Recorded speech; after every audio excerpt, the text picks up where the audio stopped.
What is up, guys? It's your boy Rick Kakis, and today we are going to be discussing the massive ongoing scandal involving Bungie and their next upcoming game, Marathon. The accusation was made that Marathon stole artwork from an independent artist without credit, acknowledgement, or payment, but guys, seemingly every single hour, this scandal gets more and more insane. That's what we're discussing, and so let's get started. Now, I do have to point out that the background gameplay is myself playing Marathon. I was able to get access to the Marathon Alpha, and therefore I was able to experience this game for myself. You may notice that I didn't end up making a video on the Marathon Alpha, and that's simply because honestly, it didn't captivate me. Now, with that being said, I also don't think it was a terrible game. I was playing with friends, and we had a lot of really fun moments and matches, but in between those moments, there were some pretty boring times as well. I'm also more on the PvE side of things for Destiny 2, so I need that constant character progression, loot, build crafting, etc. to keep me interested, so I'm not sure whether it was a Marathon issue or just the extraction shooter genre in general, but those are just super hyper quick honest thoughts on Marathon. But again, just wanted to explain the background gameplay. You're getting this perspective from someone who actually has gotten to play Marathon. So this scandal all broke with this particular tweet right here. It's from the independent artist Anti-Real, and she says, "The Marathon Alpha released recently, and its environments are covered with assets lifted from poster designs I made in 2017, and they add Bungie and Joseph Cross, who is the lead developer on Marathon."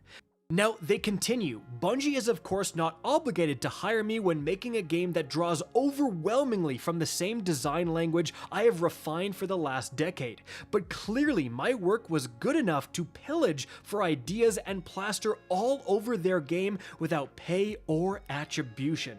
Now, those are some pretty heavy accusations. What is the proof? Let's start with this image right here. So this is from Anti-Real. You can see the attribution at the bottom here, and then these images are from Marathon. Specifically, they are from the ARG community puzzle that led up to the gameplay reveal. And clearly, we have some of the same icons being used, and at least the theme is very, very similar. But then we have this right here, and things are going to get more and more damning. So right here we have the same symbology utilized in these images, like the two almost like inverted chevrons, triangles, whatever you want to call these. They were flipped over in the Marathon game, but they look very similar. But then you have these symbols here, like it's even copying some of the same symbols. In fact, one of the symbols is Anti-Real's actual logo being utilized, just flipped a different direction within Marathon, guys. Again, we have the same symbols utilized once more, but really I saved the most damning piece of evidence for last. So this is an image from Anti-Real right here. You could say that this is an image from Marathon. It is so similar, but as you can see, you have this text here, which says like LF, Dark Space Haulage Logistics, a very unique term, I would say. And clearly, this is dated to 2017. Well, that exact same text appears right here on the side of this vehicle, this environmental asset within Marathon. And again, right here on this wall. And again, right here on this other environmental asset. Guys, the other examples, maybe you could explain as a coincidence. But the fact that they copied the exact text word for word, this is undeniable. This is 100% plagiarism. Now, at this point, I want to go back to the tweets made by Anti-Real. Continuing their thread, they say, "I don't have the resources nor the energy to spare to pursue this legally, but I've lost count of the number of times a major company has deemed it easier to pay a designer to imitate or steal my work than write me an email. In 10 years, I've never made a consistent income from this work, and I am tired of designers from huge companies mood boarding and parasiting my designs while I struggle to make a living." And because of gut-wrenching statements like that and just how blatant the plagiarism was, this went incredibly viral. And people started to do some noticing. In fact, we have another big tweet here saying, it's his entire portfolio, man. The further you go back, the more it looks like the new Marathon. Even the QR looking pixels start showing up on everything. This is so messed. Marathon has gotten a lot of controversy, a lot of middling reviews, and I will say some very positive reviews as well. Some people are very excited about this game, but one of the things that overwhelmingly excited players was the aesthetic, and was that best thing, the thing most notable within this reveal, was that all just stolen? Well, this next tweet talks about that. It didn't stop at her posters. They deliberately co-opted her design language and musical style. They stole her entire creative identity. The one aspect of Marathon that everyone praised was the art direction. That's exactly what they took from her. Now, I did go to her SoundCloud and listen to some of her songs, and it does have like a similar electronic sound to some of the Marathon stuff, but that is a common genre these days, and with music, it's so much harder to tell. I can't say definitively, but of course you're gonna invite this accusation because you outright ripped off her artwork word for word, so what else did you rip off? But guys, the timing on this is crazy. There was a scheduled Marathon developer livestream for only a couple of days after this story broke. And so we got both a response from Bungie on a tweet, but also we got to hear directly from the mouths of the developers. So first of all, let's take a look at the tweet. It comes from the official Marathon dev team account, and it says, "We immediately investigated a concern regarding unauthorized use of artist decals in Marathon and confirmed that a former Bungie artist included these in a texture sheet that was ultimately used in-game." They continue, "This issue was unknown by our existing art team, and we are still reviewing how this oversight occurred. We take matters like this very seriously. We have reached out to Anti-Real to discuss the issue and are committed to do right by the artist. As a matter of policy, we do not use work of artists without their permission." Wow. To prevent similar issues in the future, we are conducting a thorough review of our in-game assets, specifically those done by the former Bungie artist, and implementing sticker checks to document all artist contributions. And implementing stricter checks to document all artist contributions. We value the creativity and dedication of all artists who contribute to our games, and we are committed to doing right by them. Thank you for bringing this to our attention. And then the live stream happened, and you can see from this screenshot right here, yeah, they were getting absolutely roasted. The entire focus of chat during this live stream was just this scandal. So, you know, certainly not a good look for the company. They're trying to divulge all this other information, and everyone just wanted them to address this situation. But here's what specifically they said on the matter. Came to our attention that an artist who worked on Marathon took elements from a graphic designer without permission or acknowledgement and placed them on a decal sheet that was then checked in 2020. The decal sheet included icons and text elements. These elements ended up in our alpha build, and there's absolutely no excuse for this oversight, and we are working on and 100% committed to our review process to ensure instances like this don't happen again on Marathon or at Bungie. A few of the things that we've done over the last 24 hours and what we're doing to shore up the review process are as follows. We've reached out to Anti-Real, the artist in question, and followed up to ensure that we do right by this artist. We're auditing all of the previous work by the artist, the internal artist, including the environment decals already in the build, which is part of why we're delaying some of the content we're going to show today. And we're committed to removing anything that is questionably or inappropriately sourced. And so to that extent, I want to send my personal apology to Anti-Real, whose work was used in this case. And I know how unfair this feels, and we're doing everything we can to make this right with her.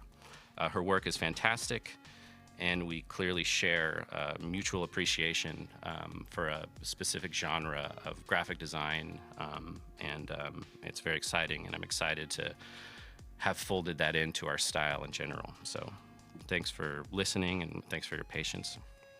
And so that is Bungie's response. They do seem apologetic, and I hope they do right by the artist. However, a lot of people are not buying this apology. On the one hand, this has happened before at Bungie multiple times involving Destiny 2. That's right, there have been multiple different scandals of art being stolen within Destiny 2, as you can see right here by these headlines. So, every single time, they're gonna go and put stricter oversight in place, but then how does it keep happening? Clearly, the oversight ain't that strict, Bungie. And on the other hand, again, there's people that just don't buy this excuse at all. This tweet here says, "Unfortunate news, guys. An unnamed mystery junior artist was in charge of our entire game's design aesthetic, but he's gone now, so we can't be held responsible at all. Also ignore the fact that half our art team follows the guy we stole from. All of our fingers slipped." Well, when you put it like that, it definitely doesn't look good for Bungie.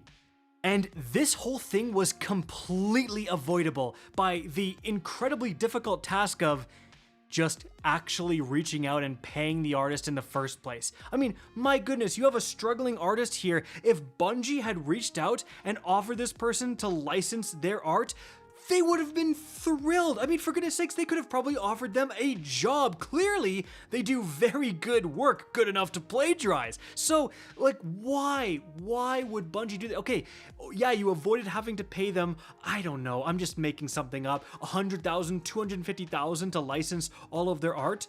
Well, guess what? You cost yourself much more than whatever it would have cost to license this artist's work. You just cost yourself way more than that in sales, because the negative feedback, the publicity about Marathon right now is at all-time highs. Like, again, this game launched to somewhat middling reviews of the alpha, all right? This did not have a massive amount of hype around it. There is some people who are looking forward to this game who feel like Marathon has a solid base, but this was the last thing Marathon needed. It could not afford to take a PR hit like this one. And Bungie knows that, because we actually have an inside look at how Bungie is feeling right now after the scandal, thanks to a brand new article from Paul Tassi at Forbes. See how easy that was, Bungie? I didn't write this article. Paul Tassi at Forbes wrote this article. It's that easy, Bungie. Now, he interviewed a source inside Bungie, and here's what they said.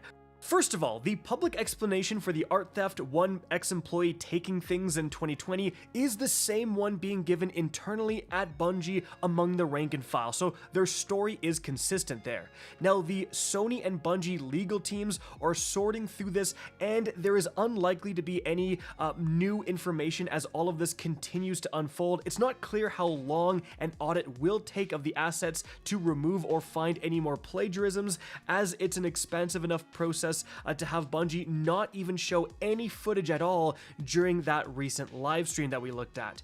And morale is in free fall across all departments. The vibes have never been worse. Everyone has the same concerns about what happens to Bungie as a studio if Marathon bombs, which is something they absolutely cannot afford. And that is the worst part of all of this. I'm coming from Destiny 2. I genuinely still love Destiny 2, and once again, the Destiny 2 players who have been saying for 10 years that Bungie should just invest in Destiny 2 instead of pursuing all of these side projects, they've been proven right once again. Man, how good would Destiny 2 be if Bungie just focused on that instead of all these internal projects that most of them got canceled, and the one that finally comes to fruition is potentially going to flop. Just a terrible way to end things. Hopefully they can continue with Destiny 2, and things are promising enough for Destiny 2 that even if Marathon flops, Sony just says, okay, let's actually do what people have been asking us to do for years and really truly invest in the Destiny franchise. Destiny 3 might actually become a thing. Who knows? Anyway, the last point is that there's not even hints or jokes about a delay from the September release date internally. With that said, it is entirely possible, if not likely, those conversations are happening privately between higher-up Sony and Bungie leadership. It's unclear what the plan is to launch the game in a now actively hostile environment just a few months from now, or how to turn that around. And I'll link the full article in the description of this video, guys. But yeah, there's also, as you can see here, changes to how they're rolling out Marathon. So you can see right here, like there was going to be another kind of big alpha and more marketing starting in June. That's gone, right? That is completely going away. They're gonna have to completely reassess how to win back the public trust and affection. And so overall, guys, unless something broke when I was editing this video, you are completely up to date with the current Marathon scandal. So as it stands right now, the Marathon rollout plans are completely changing. Is there going to be a delay in the launch date?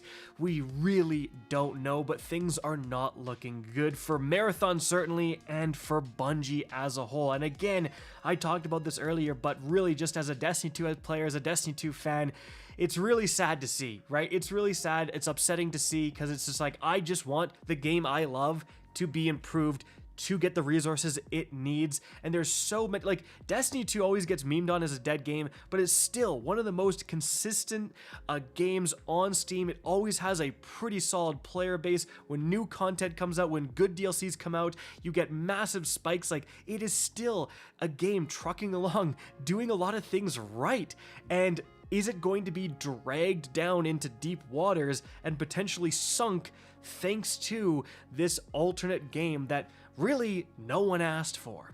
I hope not. I actually hope Bungie can get it together. There is a lot of people who did have a ton of fun with Marathon, who are enjoying Marathon. There are some aspects of Marathon that we haven't seen yet, like community puzzles, and you also have these crazy community events, things that Bungie has done very well with Destiny that could be translated into Marathon to give it a leg up over its competition. Bungie certainly does have a lot of experience with live service games, so we'll see what happens. But what do you guys think? Let me know in the comment section down below. Guys, that's going to be it for the video. I hope you enjoyed and found this informative. If you did, please remember to help me out by simply rating and especially sharing this video. If you guys want to see more, I don't know, Destiny 2 Marathon content for as long as it's around, make sure to slap that subscribe button. If you guys want to get in touch with me and keep up to date with the latest channel activity, the best way is to follow me on Twitter at RickCacus. That's linked in the description down below. Again, I hope you enjoyed the video, and as always, have a good day.